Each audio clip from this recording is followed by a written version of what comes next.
اسلام آباد میں ہونے والے مذاکرات جو ہیں ہونے جا رہے ہیں نہیں ہونے جا رہے ہیں، اس کے اوپر سوالیہ نشان تھے، لیکن کچھ ایسی چیزیں ایک ساتھ ہو رہی ہیں جن سے یہ توقع کرنا کہ مذاکرات بالآخر کل شروع ہوں گے وہ قرین از قیاس بھی ہے، اور اس کے حوالے سے بہت ساری باتیں اس وقت میڈیا میں بھی چل رہی ہیں، انٹرنیشنل اور نیشنل میڈیا میں بھی۔ کیا ہوگا کیا نہیں ہوگا اس کا فیصلہ آج رات کو کسی وقت ضرور ہو جائے گا۔ پریزیڈنٹ ٹرمپ جنہوں نے یہ نوید سنائی ہے اپنی قوم کو بھی اور پوری دنیا کو بھی کہ کل معاہدے پر دستخط ہو جائیں گے، یہ آپٹیمزم جو ہے یہ کیوں ہے، کیسے ہے؟ کیونکہ ایران کی طرف سے تو ابھی تک ڈیلیگیشن بھیجنے کا فیصلہ بھی نہیں ہوا ہے، اور ان کی جو ضد ہے، ضد تو نہیں کہوں گا میں، جو ان کا موقف ہے جو کہ بالکل صحیح ہے، وہ یہ ہے کہ ناکہ بندی کے نام پر جس طریقے سے ایران کے بحری جہاز کے ساتھ رویہ اختیار کیا گیا، جس طرح اس کے یعنی جو اس کا انجن روم ہے اس میں سوراخ کر کے اور پھر بالآخر اس کے اوپر قبضہ کیا امریکن مرینز نے، یہ ناقابل برداشت ہے اور اس کی کسی صورت اجازت نہیں دی جا سکتی۔ ہماری اطلاعات یہ کہتی ہیں کہ جنرل عاصم منیر جو ہیں وہ اس وقت مسلسل ٹرمپ کے ساتھ رابطے میں ہیں اور ٹرمپ کو کنونس کرنے کی کوشش کر رہے ہیں کہ اگر ایران کی 3 بنیادی شرطوں میں سے 1 یا 2 نہ مانی گئیں تو یہ ممکن نہیں ہے کہ ایران جو ہے مذاکرات کی ٹیبل پر آئے گا۔ وہ 3 شرطیں کیا ہیں؟ ایک تو یہی ہے کہ یہ ناکہ بندی جو کی ہوئی ہے اپنے ہرمز کی امریکہ نے ختم ہو، اور ایران کا جو جہاز اس پہ قبضہ کیا گیا ہے اس کو واپس ایرانی پورٹ کی طرف موڑ دیا جائے۔ نمبر 2، لیبنان کو کسی صورت بھی اس پوری پیکج جو ہے جو جنگ بندی ہے مڈل ایسٹ کے اندر اس سے باہر نہیں کیا جا سکتا، جو کوشش ہے نیتن یاہو کی، اور ٹرمپ ان کے ساتھ ملے ہوئے ہیں اس حوالے سے کہ اس کو ایک بلیڈنگ وونڈ کے طور پہ علیحدہ رکھا جائے۔ اور تیسری جو بہت اہم ہے وہ یہ ہے کہ جو افسودہ یورینیم ہے ایران کے اندر، اس کو کسی اور ملک کے حوالے کرنے کا ایرانین لیڈرشپ کا خیال یہ ہے کہ وہ تصور بھی نہیں کر سکتے، بلکہ ایک بڑے اہم لیڈر نے تو یہ کہا کہ جس طرح ہمیں اپنی مقدس سرزمین عزیز ہے اور ہمارے لیے قیمتی ہے، ایسا ہی یہ افسودہ یورینیم ہمارا قومی سرمایہ ہے اور اس کو کسی کے سپرد کرنے کا تو کوئی تصور بھی نہیں کیا جا سکتا۔ اب یہ 3 بڑی چیزیں ہیں جس کے اوپر کچھ نہ کچھ گنجائش جو ہے وہ ٹرمپ کو دینی پڑے گی۔ ہماری اطلاع یہ ہے کہ وہ شاید ناکہ بندی کو ختم کرنے کے لیے آمادہ ہو جائیں اور یورینیم کے معاملے کو ڈیفر کر دیں۔ انہوں نے اپنے ایک انٹرویو میں یہ کہا بھی تھا کہ اس وقت اگر اس کے اوپر کوئی فیصلہ نہ بھی ہوا تو بعد میں ہم وہاں سے نکال لیں گے۔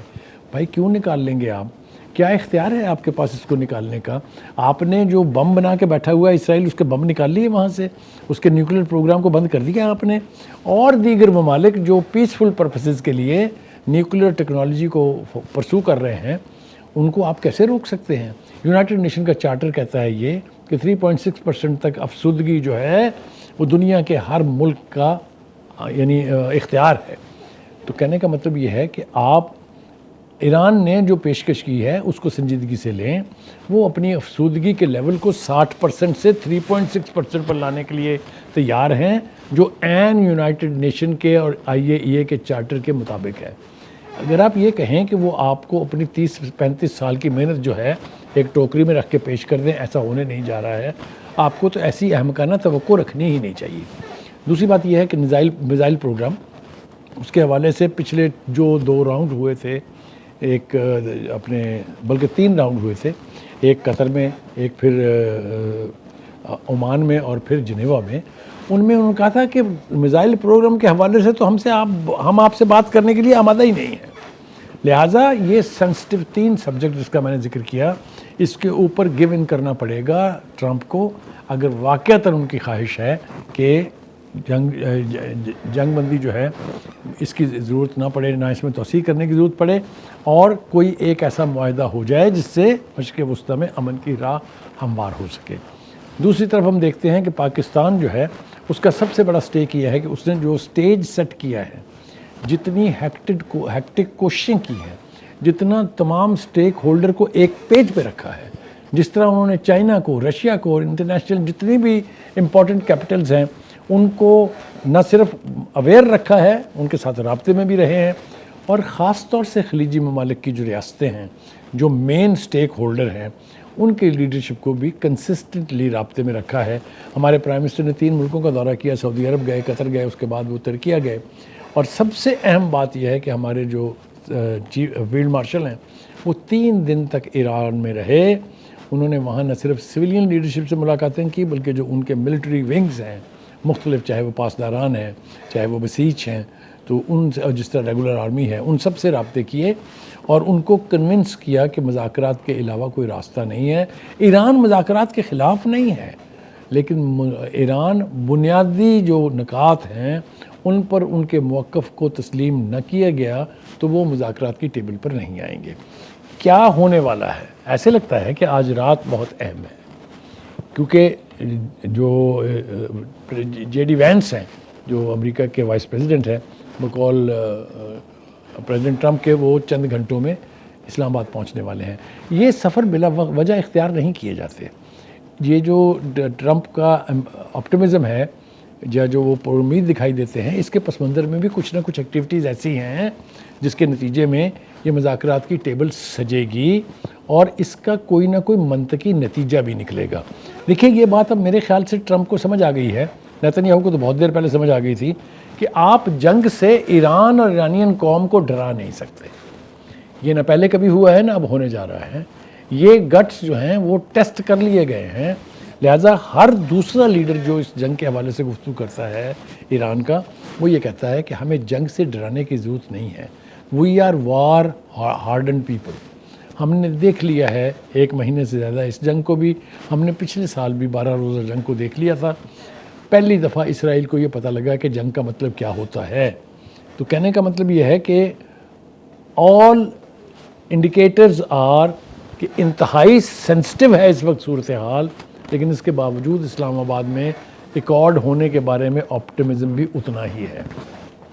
میں بھی آپٹمسٹک ہوں کہ کچھ نہ کچھ ضرور ہوگا، اس لیے کہ جتنا کچھ ایٹ سٹیک ہے، کیا امریکہ افورڈ کر سکتا ہے جنگ میں واپس جانا؟ کیا ایران ایفیکٹولی رزسٹ کر سکے گا جس طرح اس نے پہلے کیا ہے؟ یہ سارے وہ سوالیہ نشان ہیں جن کے بارے میں لوگ تبصرہ بھی کر رہے ہیں اور اس کے اوپر لوگوں کا کنسرن بھی ہے۔ پاکستان میں اس وقت جو انتظامات کیے جا رہے ہیں وہ یقیناً ایک بڑے سٹیج کے لیے، ایک بڑے ورلڈ سٹیج کے لیے جو ہے وہ کیے جا رہے ہیں، کیونکہ بہت ٹاپ لیڈرشپ جو ہے وہ ایران کی بھی، امریکہ کی بھی یہاں موجود ہوگی اسلام آباد کیپٹل میں۔ وہاں جس طرح کے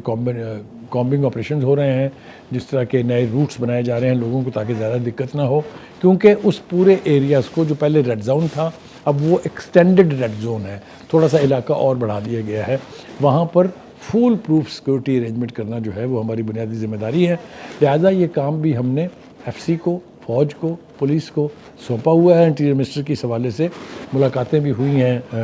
امریکن جو اس وقت سفیر ہیں یہاں پر، نیٹلی بیکر، ان کے ساتھ، اور انہوں نے ان کو یقین دہانی کرائی ہے کہ ایسے ارینجمنٹ کیے جا رہے ہیں کہ کسی کو فکر مند ہونے کی ضرورت نہیں ہے۔ ہم پہلے بھی ثابت کر چکے ہیں، ہم اب دوبارہ پھر ثابت کر دیں گے۔ اب دیکھنا یہ ہے کہ آج رات کے بعد کل صبح منظرنامہ کیا ہوگا۔ اصل میں پریزیڈنٹ ٹرمپ نے جو کچھ کہا ہے اس کی روشنی میں یہ توقع کرنا کہ کل مذاکرات کسی نہ کسی صورت جو ہے وہ شروع ہو جائیں گے،